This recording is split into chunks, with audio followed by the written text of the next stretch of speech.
Assalamualaikum warahmatullahi wabarakatuh.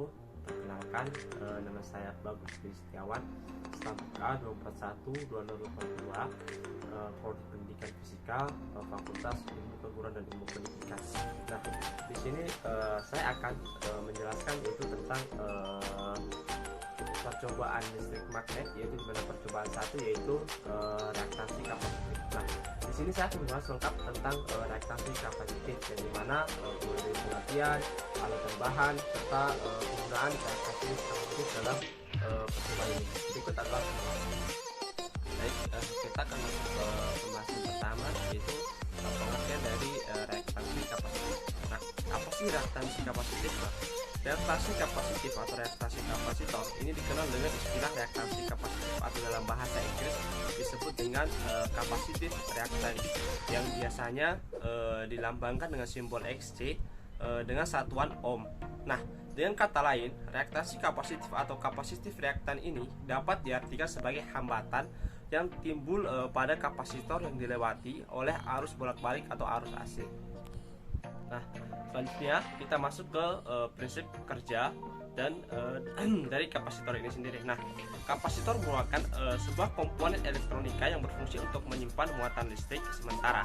Sebagai penyimpanan listrik sederhana kapasitor, kapasitor secara luas digunakan untuk menyaring arus yang tidak diinginkan dan melancarkan aliran arus.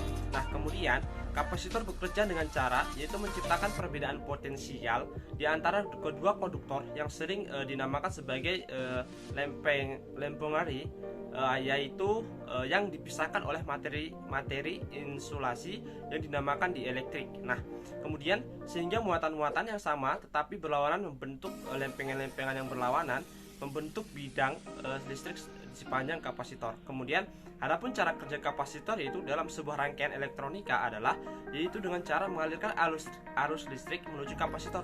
Apabila kapasitor sudah penuh terisi arus listrik, maka kapasitor akan mengeluarkan muatan dan kembali mengisi lagi, begitu pun seterusnya.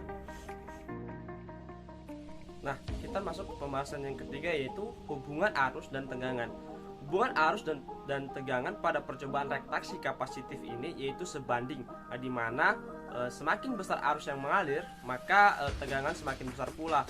Sebaliknya, jika arus yang mengalir kecil, maka tegangannya kecil pula. Nah, kita masuk ke pembahasan yang terakhir, yang dimana itu alat dan bahan yang digunakan dalam percobaan ini. Yang pertama yaitu multimeter amperemeter dan voltmeter dan multimeter voltmeter, yang dimana kedua alat ini berfungsi untuk mengukur tegangan atau reaktansi dari sumber arus dan sumber tegangan. Nah, yang kedua yaitu kapasitor. Kapasitor ini yaitu berfungsi sebagai menyimpan muatan listrik sementara. Dan yang keempat yaitu power supply. Nah, power supply ini sendiri berfungsi sebagai sumber arus dalam percobaan ini.